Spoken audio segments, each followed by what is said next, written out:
Good evening. My name is Cindy Water, and this is the Napa Valley Unified School District Board of Education. The NVUSD Board of Education is holding a special board meeting tonight, and we invite participation either remotely or in person. Directions on how to participate via Zoom are available at nvusd.org/board.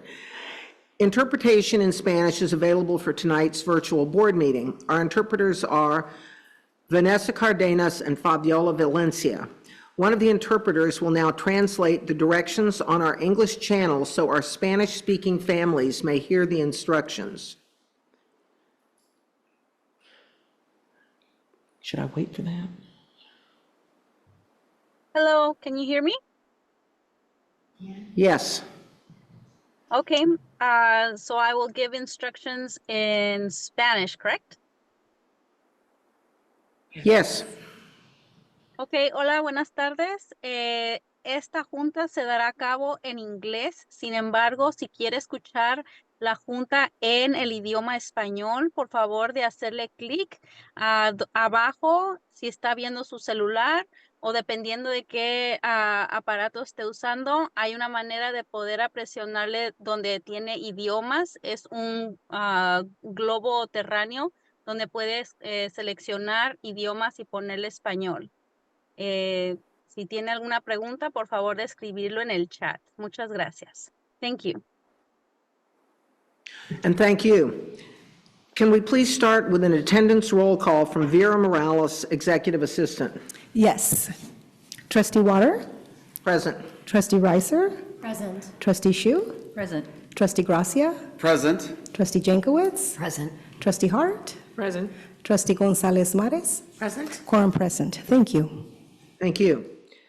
Now we will have the flag salute by Assistant Superintendent for Operations, Mike Pearson. Would you please stand? And begin. I pledge allegiance to the flag of the United States of America and to the republic for which it stands, one nation, under God, indivisible, with liberty and justice for all.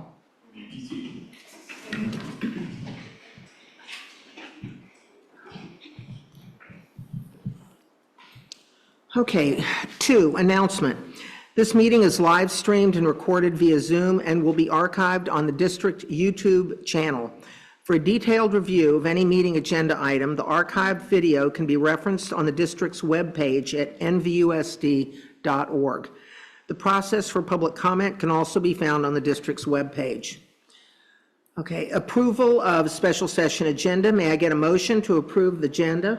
Move to approve. Okay, a first by Trustee Gracia, a second by Trustee Reiser. All in favor? Aye. Motion passes. Okay, presentation and discussion item. Business Services, Mayacamas Charter Middle School Countywide Petition Analysis. Great. Thank you, President Water. Good evening, NVUSD trustees and community. Based on the staff findings report released on February 19th, 2024, the Napa County Office of Education has recommended the approval of the Mayacamas Charter Middle School countywide charter petition to the NCOE County Board of Education. The potential approval of this countywide petition could have a significant impact on the students and staff of the Napa Valley Unified School District, especially given the tangible demographic and economic shifts that have occurred in Napa County rooted in the issues of declining enrollment and revenues, all while setting a potential precedent for the approval of countywide charter petitions in our own county and throughout the state that circumvents and violates the law.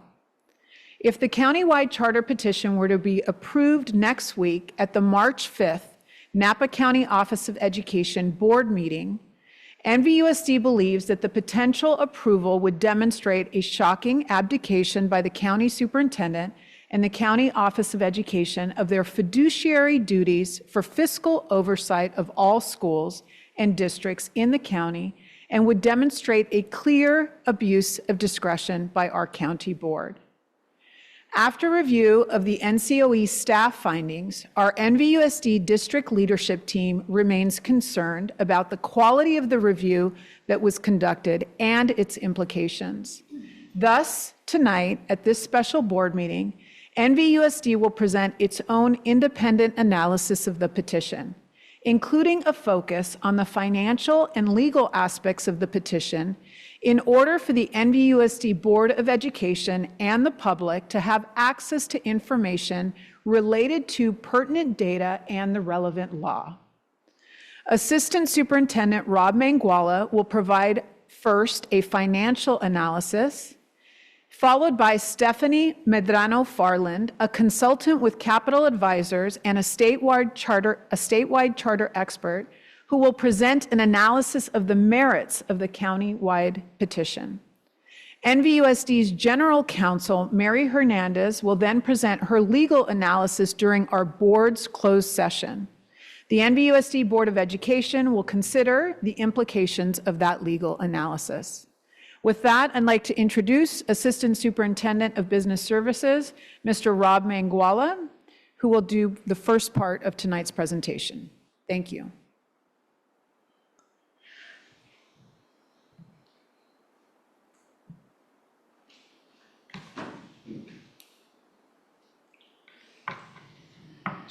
Good evening. Thank you for the opportunity to speak tonight about the Mayacamas Countywide Trust. Next slide, please. Mic was off. There you go. Does that sound better? Can you restate it? Good evening. Again, thank you for the opportunity to present to the board and the community regarding the Mayacamas Countywide Charter Petition. Next slide. So what you might ask, why is there a need for a board studies session around this topic? And so the first one is transparency. And so NVUSD will be impacted by the countywide charter school. Even though we'll be impacted, we are not provided with an opportunity to speak in front of the NCOE board like the petitioners will have despite this impact. We should be provided with an opportunity to speak and provide input on the community impact and be part of the process. And so this process has been very limited this time around, even more so than the last time. As a matter of fact, all impacted districts should have the opportunity to have an equal time to speak regarding this topic. Next slide. So the Napa County Office of Education also this time around limited public comment during the Mayacamas hearing on February 13th. And so this was limited to an hour where equal time was provided to each side. And there is a plan to limit public comment during the public comment period on March 5th. There's also an issue with potential bias. So NCOE superintendent has indicated unwavering support for Mayacamas, both during the operations of the current charter and submission of a countywide charter, which is actually really no different than the current district charter. So the decision to recommend approval is not based on data. There are lots of problems with the petition, but even with those problems, it is still being recommended that it be approved. Next slide. So we also wanted to provide the opportunity for an expert to present on the analysis of Mayacamas Countywide Charter Petition. And so tonight we'll have Stephanie Farland, the Director of Education Policy at Capital Advisors, speak about the petition. And so she has over 20 years of experience supporting charter schools and providing guidance to authorizers. Also, what we wanted to do is we wanted to communicate the difference between a district charter and a countywide charter. And so there is a major difference here that's super important. And so with a district charter, there's an assumption of approval unless you can prove that it did not satisfy the legal requirements like we did with the district-wide charter. With the countywide charter, there's an assumption of denial unless it can be proven that the legal requirements are met. So let me just say that one more time. With the countywide charter, there's an assumption of denial unless it can be proven that the legal requirements are met. Next slide. And so also we wanted to make sure everyone understood the potential legal ramifications of the Napa County Office of Education abusing its discretion if they were to approve the petition. Next slide. And so what are the budget requirements? And so both school districts and charter schools are required to prepare a budget based on accounting standards and the most accurate data available. Petitions for new charter schools, including a countywide charter, are required to include a budget. An accurate budget is critical.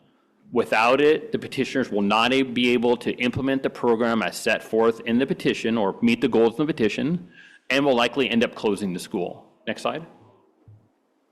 So again, why is a budget so important? According to FCMAT, when a charter school fails, it's often because of one or more of the following: lack of knowledge about school finance and business, lack of appropriate accounting practices, lack of financial management, and uncontrolled spending. So without a balanced budget, the petitioners will not be able to implement the instructional program outlined in the petition. Next slide. So a school district or charter budget is a financial plan. It's based on budget assumptions. And so the accuracy of those assumptions is the most critical part, right? They're all based on assumptions. You have to be able to trust that assumption. So again, it primarily focuses on revenues and expenses and what's left over, which we refer to in the industry as a reserve for uncertainty. So again, the critical budget assumptions that determine revenues are enrollment, attendance rates, and unduplicated counts. And so the driver of expenses are employee salary, benefits, and facility-related costs. Now, when you look at expenses, you can split them up between a fixed expense and a variable cost. Next slide. And so enrollment, again, is the primary driver of a school district budget, and so in a charter budget also. So again, it is the most important assumption, again, enrollment. When enrollment projections are overstated, the likeliness that a charter school is very high. It is exceptionally high. They initially receive more revenues than they are entitled to. The state takes away revenues from future payments if they're overpaid, and they do not meet the reserve requirements outlined in the MOU. They end up having to borrow money and have to pay back and have a difficult time paying it back over time. So again, charters are more likely to close when they overstate enrollment. Next slide. And so when examining a budget from a given entity, it's really important to consider the accuracy of previous budgets. And so when you look at previous budgets, did they overstate enrollment and revenues? Did they understate expenses? When budgets are not accurate, how is it resolved? Do they make required cuts to balance the budget, or do they borrow cash? Next slide. So these are some examples of the accuracy of their previous budget. So the current Mayacamas charter dramatically overstated enrollment in their budget. So their current enrollment is around 75 students. It was projected to be 180. An overstatement of a duplicated count where it's at 43%, it was stated to be 60. Had to borrow money, they received a donation. Without a loan and donation, the charter school would not have been able to operate throughout the current year. Their revenues and expenses just did not match up. And so they're small, so they'll also receive less money in some of the grants than they anticipated. Next slide. So this slide depicts the enrollment projection. Again, they're projecting that their enrollment will go from 75 to 150 and then increase every year thereafter. So again, based on the accuracy of their previous budgets, enrollment is very likely over-projected. Previous enrollment projections overstated enrollment by greater than 50%. So if you were to apply that number, if with a projection of 150, you could assume that it would stay at about 75 based on their prior accuracy. Corresponding revenues are, again, likely overstated by about 50%. Next slide. So Mayacamas, again, they projected that they will need to borrow $450,000 next year. So this is a screenshot of the budget that was submitted. And they would have a negative $123,925 ending cash balance absent this loan. So again, we'll need to borrow cash until the third year of their budget is what they're anticipating. Next slide. So the charter facilities grant revenues are also likely overstated. So the grant is equal to the lesser of 75% of eligible facilities costs. And then their average, the average daily attendance times 1435. So likely we receive about half of what was budgeted due to overprojected enrollment. Next slide. So again, one of the reasons why they had to borrow so much cash, so operating cash is that when you're operating a charter school, again, it includes some certain fixed costs, same thing as operating a school district. Some of those examples include facilities rent, a principal, an office manager, a custodian, insurance, back office services, student information system, and CalPads. Once you get through all of that, it leaves little money to pay for teacher salaries, other expenses, or to meet the goals identified in the charter petition. And so you need to get to a certain size in order to get economies of scale around these things. You can operate a small charter school if they don't have those, really high fixed costs. So part of the issue is they have some substantial fixed costs that enrollment needs to get to a certain number in order to cover. Without it getting to that number, they just won't be able to operate absent loans or cash donations. Next slide. So the conclusion is that the budget for Mayacamas Countywide Charter School very likely overstates revenues due to unreasonable enrollment projections, and as a result, they're very unlikely to succeed in the program that they outlined. One can postulate that past over projections of revenues are an indication of what will happen in the future. It will be difficult, if not impossible, for Mayacamas to operate for an extended period of time with such low enrollment. The budget submitted shows the need to borrow $450,000 just to operate in year one. Fixed costs are just simply too high. Mayacamas is not likely to be able to succeed with the program promised. The countywide petition should be denied for budget reasons alone. Next slide. And then, so one of the things I wanted to bring up here is, so we wonder, have we seen this before? And so the very same stakeholders putting this petition forward have already shown time and time again that they cannot live within their means. They had to relinquish the previous river charter when NVUSD could no longer subsidize their operation. When they no longer have access to loans and donations, the current MCMS will again be forced to close. There is zero evidence that when they operate a countywide charter, that they will have the capacity to balance their budget. And with that, I will pass to Stephanie Farland.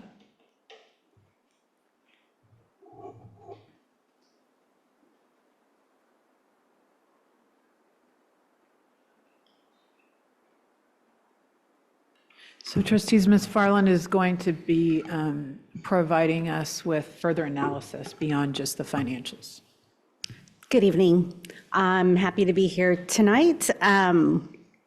Just a little bit about myself. I know Rob mentioned I have a lot of experience working in and around the charter school sector. Just to give you a little background, well, I started my career off in education as a high school teacher. So I've been in education since day one, but I did spend 13 years at the California School Boards Association. And while I was there, I was a senior policy consultant, and my area of expertise was charter schools. So I worked with governing boards across the state for a long time on charter school authorizing. I then had my own business for 8 years, my own consulting firm, where we work primarily with district boards and county boards on charter authorizing as well. And I left that to become the director of the Charter Schools Division at the Department of Ed, which I just left a few months ago when I moved over to Capital Advisors, and I'm working with districts there as well on charters. So I've been working on charter school issues, since about 1999. And charter school law was passed in California in 1992, so it's been a long time. Ms. Farland, did you say you were with the California Charter Schools Association? No, Capital Advisors. Oh, no. Previously, you're. Oh, no, it was with CSBA. It was with the California. It was with CSBA. Yeah, Okay, great. yeah. I've never actually worked directly for charters. For the I've Charter worked School Association. Okay. almost entirely with districts and county authorizers, but when I was at the Department of Ed, obviously, we worked and supported charter schools in that work. Excellent, thank as you. well as authorizers. So I did want to, if we could start that, great, and go on to the first slide. I wanted to start today with sharing what's in education code, so we're all on the same page. Next slide, please. So you'll see there's not a lot in education code specific to county-wide charters. But what it does say is that county boards of education may approve a petition for the operation of a charter school that operates at one or more sites within the geographic boundaries of the county and provides instructional services that are not generally provided by the County Office of Education, And the important part of Ed Code is this next section that's highlighted. A county board of education may approve a countywide charter only if it finds, in addition to the other requirements of the section, which is some of the things that Rob talked about, that the educational services to be provided by the charter school will offer services to a pupil population that will benefit from those services and that cannot be served as well by a charter school that operates in only one school district in the county. And that cannot is where we're sort of where I'm basing my review of this petition, because that cannot, the word cannot is important. It's important and it's a high bar. Next slide. So I reviewed the petition. And before you even begin to evaluate whether the actual education program is a good program, and there are some deficiencies there that we'll talk about later, but before you even get there, you really have to determine whether or not the petitioners even meet the standard for a countywide charter. And that standard, as I said a moment ago, is the law asks county boards to determine the standard and sort of in the negative, right? That this charter cannot be successful as a single charter in a school district. And as a, matter of fact, they are currently operating as a single charter in a school district.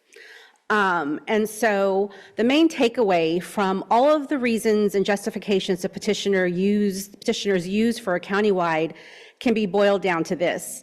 They can do everything that they list as a reason for wanting to be a countywide. They can do as they are now, as a single charter in a district. And we'll go through them. Next slide. So what I did is what you'll notice on the slides, everything with the quotation marks, I pulled directly from their petition. And then what's in red is my own opinion, my own reaction. So these words are from their petition. And they state, as a school serving the entire county, we will partner with community organizations and businesses to provide our students with the opportunity to understand and address real life issues, the increased ability to partner with businesses and industries that operate across multiple school districts, and the availability of those services and support across Napa County will be an important part of our success. So these words come directly from their reasons that they need a countywide charter. So nothing in law restricts a charter's partnerships. I'm sure they have partnerships now. So nothing in law restricts their partnerships. You do not need to be a countywide to accomplish these partnerships or to offer these services to students. There just is no need. We have charters all over the state who have partnerships with nonprofits, with corporations, with colleges that are not located in the district that they are located in. So there's nothing in law that prevents them from making these kinds of partnerships now. Next slide. Again, their words. To facilitate our diverse by design classrooms, we will ensure that throughout the county, that students throughout the county have geographic priority for admission to Mayacamas, as opposed to the admission preferences that must be given to district students for a district authorized charter. To that end, we'll provide admission and preference and admissions based on the percentage of county population in each of our initial zip code clusters. So one thing that we need to understand about charter schools is that there are no enrollment instructions for students. Unlike a district where if a student wants to go to the neighboring district, they have to actually get a inter-district transfer, thank you. And that's an approval that has to happen by the district they're leaving, the district they're going to. Charter schools have no enrollment preferences, and as a matter of fact, Mayacamas currently has students from outside the county. So anyone in the state can go to any charter school that's approved. There are no enrollment restrictions. There are enrollment preferences, right? And those enrollment preferences kick in when you are at capacity. And one by one, as a seat opens up for a student, you go to those preferences. Before you're at capacity, there are no enrollment preferences. Anybody can apply to a charter school and go to a charter school. So if you look at their current list of students. They do have students from all over Napa County, and they also have students from outside of Napa County. So there are no restrictions on them currently to enroll any students they'd like to enroll. And also, which I find interesting, is their petition, while they're saying that they will provide admission based on those zip code clusters, right now they have 5 or 6 preferences in their petition. And they go in order, so you list them in order of preference. Their zip code clusters is the last preference that they list. So they're not even prioritizing zip code clusters in the petition that they submitted to the county. They say it's a preference, they say it's something that they're going to prioritize, but they did not prioritize it, quite frankly. They put it last, after students in the district, after students of staff and faculty, students that are already enrolled there. So the zip code clusters are last on the list, which means that that's the last preference they'll get to if there's a list of kids who want to get in. Next slide. Okay, this is also, the MyCom comes from their petition. School model starts with the intentional recruitment and enrollment of a diverse student body. And they go on to list who's included in that, which is a great list and a great group of kids to prioritize. But again, those priorities are not listed. And you know, it's great to say we want to prioritize students with advanced learning styles, that we want to prioritize socioeconomic students, SES kids. But they don't offer any transportation. So the kids that they, and we'll get to that again later when we talk about the county's report, they don't prioritize transportation. So the kids that they want to come who have probably the most challenges getting to the school, travel challenges, transportation challenges, they're not offering any transportation to bring those kids to their school. So Napa County is a large county, and that to me would be a red flag, that these are the kids that you say you're prioritizing, but you're not offering any assistance in getting to your school every day. And again, you can definitely target these students. You don't need a countywide to target. They can be your priority now as a single school. Next slide.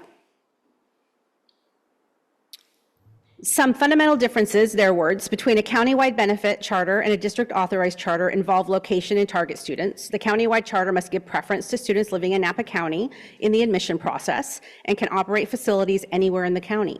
A district authorized charter must provide enrollment and preference to students located within district boundaries and can only operate within those boundaries. All true. But again, a single charter can have preference for students anywhere in the county. The law does not dictate in what order those preferences are listed. So while the law does say, yes, a single district must have a preference for students who already attend the school and a preference for students who live in the district, in the enrollment area of the district, the law does not dictate what order those preferences are in. So they can have any preference now. They can put district students as a preference 3rd or 4th or 5th. It doesn't have to be 1st or 2nd. So the law does not require any order of the preferences, just that those preferences are in your petition. And also, this petition does not indicate that they will operate anywhere else but their current location. So we see some of their reasons for needing a countywide boil back down to, well, we can't do it if we're just in this one location.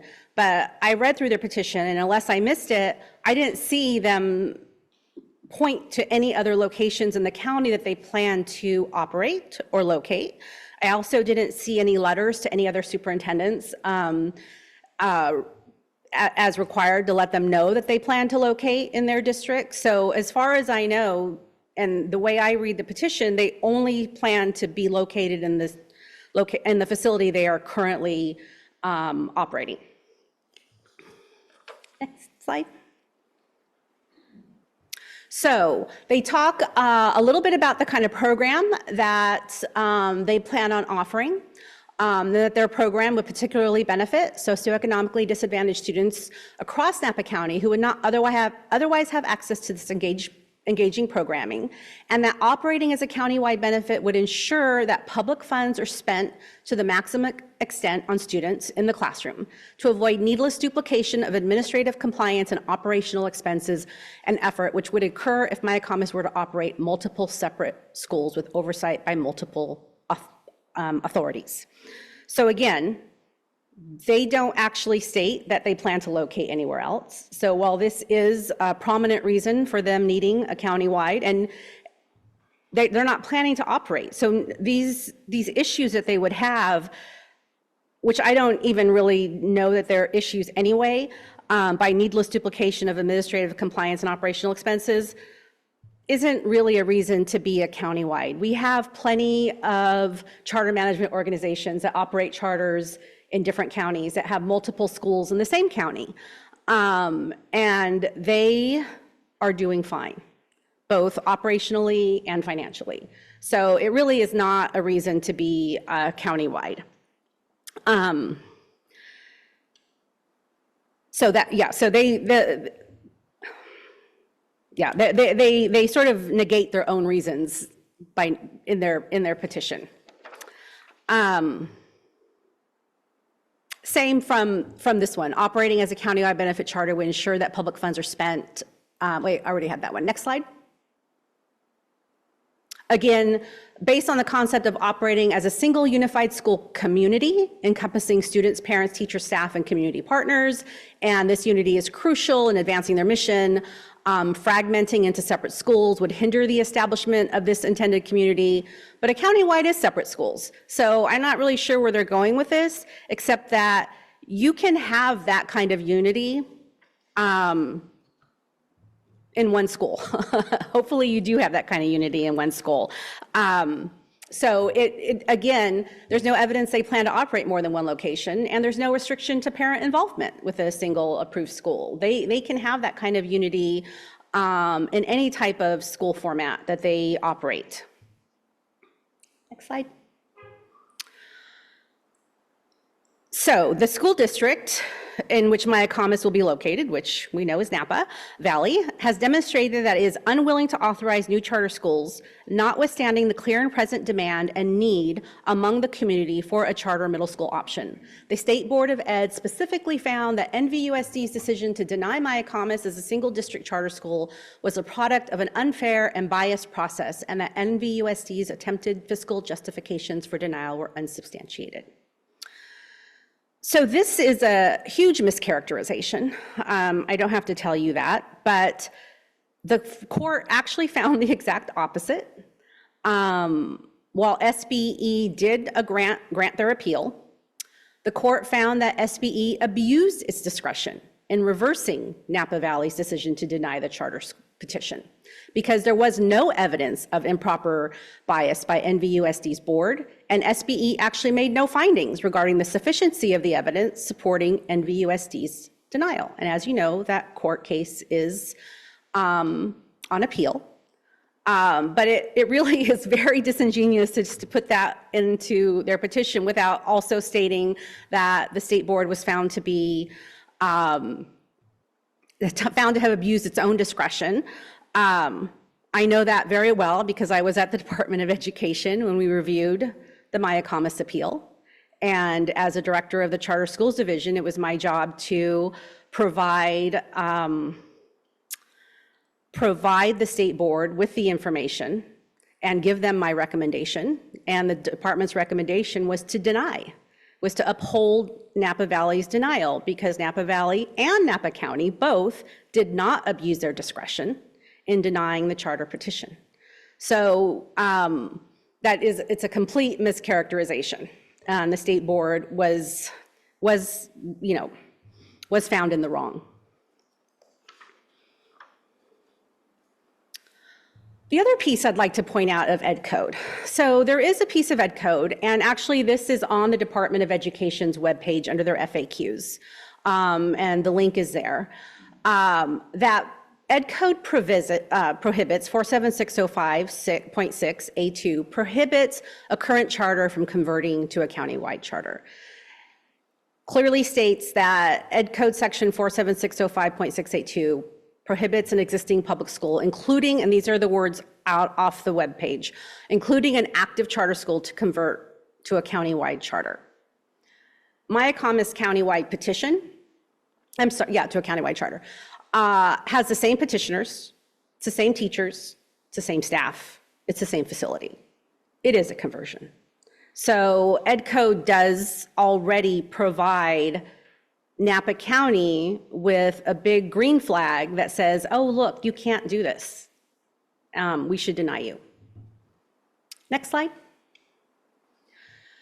So these are the findings, and I just pulled them out. I know you have them, you've probably read them, that the county office used as part of their findings and recommendations. So they recommend that the Napa County Board approve the countywide charter petition, but only if all of this happens, right? So we're going to approve them, but only if they include a plan for reading instruction for students substantially underachieving.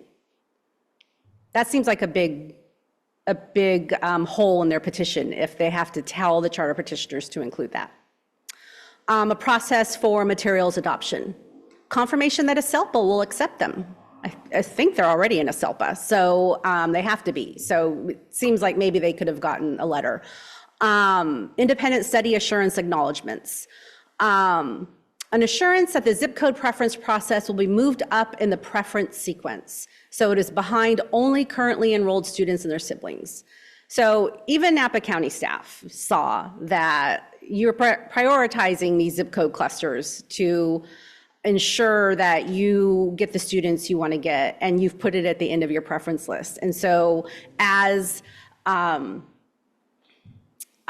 so even Napa County has seen that this is an issue. Uniform complaint policy and procedures, that's a big one that should have been in their petition and apparently wasn't. Next slide. Again, budget revisions that include transportation expenses for a minimum of 12% of their projected enrollment each year. So back to the point I made about prioritizing students but not providing them any transportation.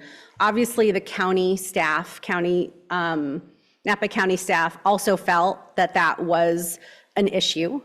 The problem here is, and I could be wrong, so Rob could certainly speak up if I am, but I don't know that Napa County said how they're going to pay for that. So, you know, they're not doing well now financially, and I think their own Napa County's assistant soup said that, their CBO said that at their last meeting.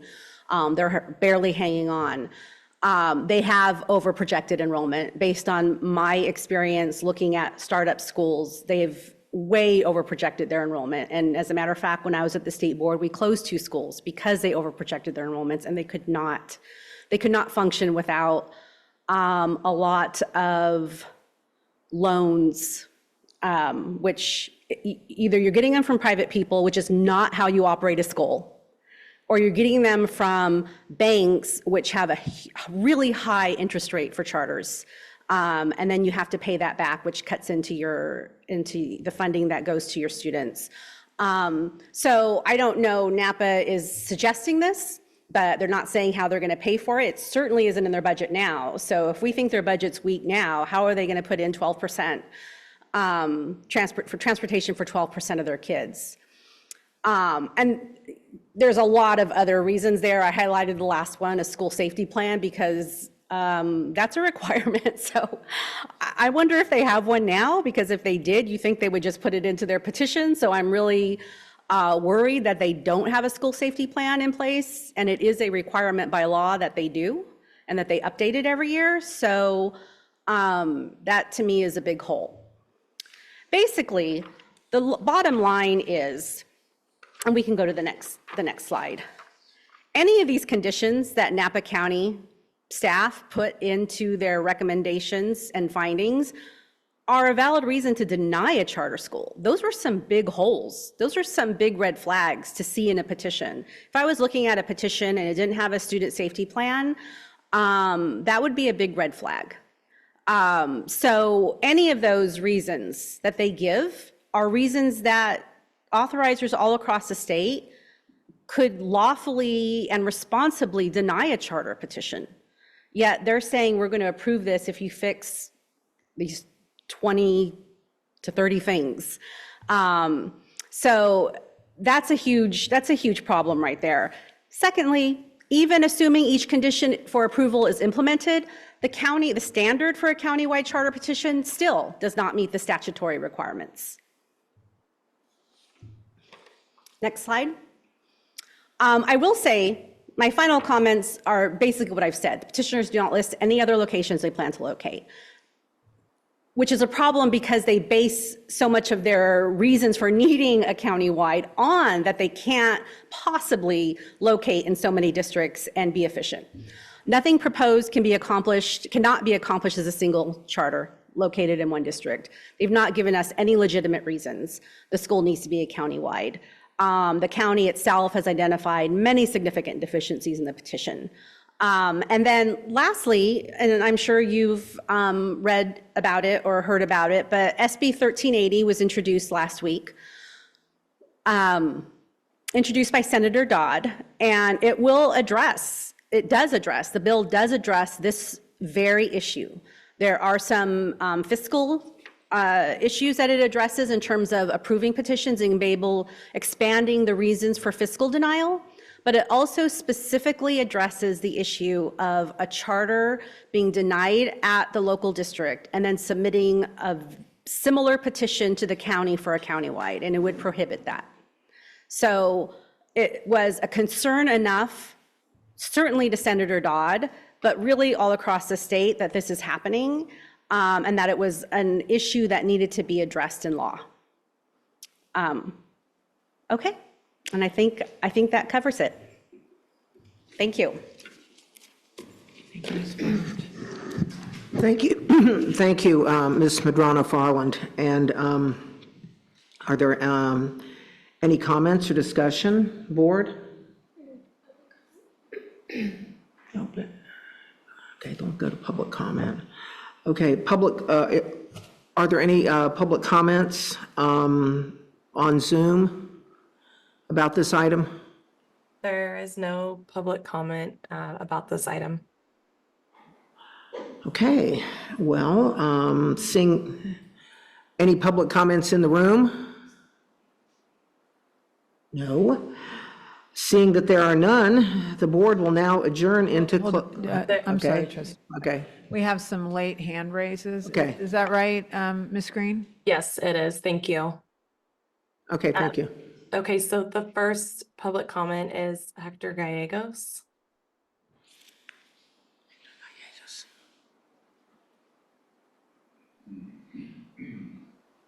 Good evening, Board and Superintendent.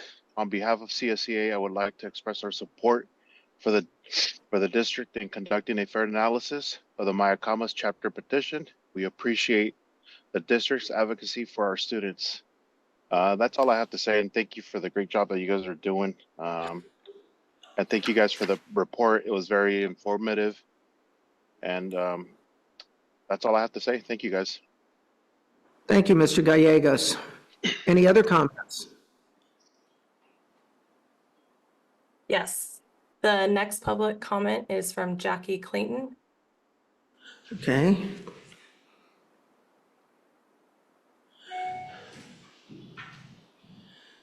Hello, good evening, board, Superintendent Masadi, and whoever else is there.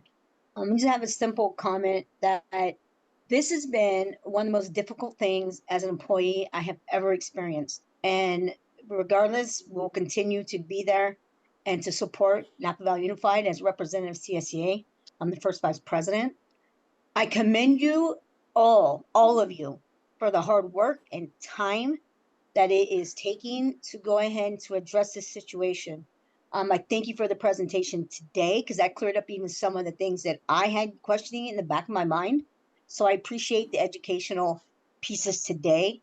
And I know Hector has already mentioned it, that CSEA is in support of our students and the board that oversees them. So thank you for all the work that you do. Thank you, Ms. Clayton. Any other comments? There is no further public comment. Okay, seeing that there are none, the board will now adjourn into closed session. President Water, don't we have to take public comments on closed session agenda items? Oh, yeah, we do.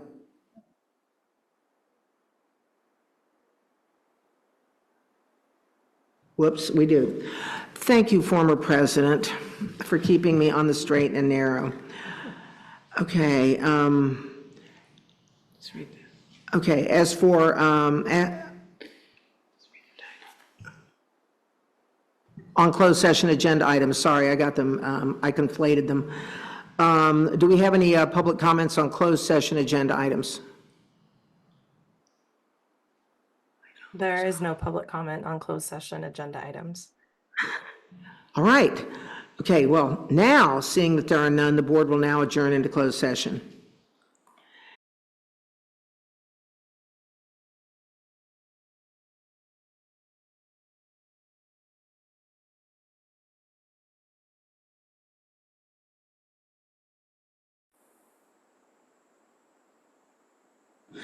Okay, we're back with F, report on closed session items.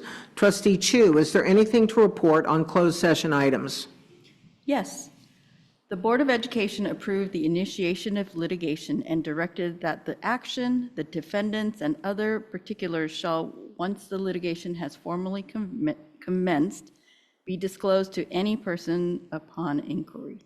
The vote was unanimous, with all 7 board members voting yes. Thank you. And now we can move to G, adjournment. May I get a motion? Move to adjourn? A second? Okay, we've got a first by Trustee Gracia, a second by Trustee Hart. All in favor? Aye. Aye. Motion passes. This meeting is adjourned, and thank you.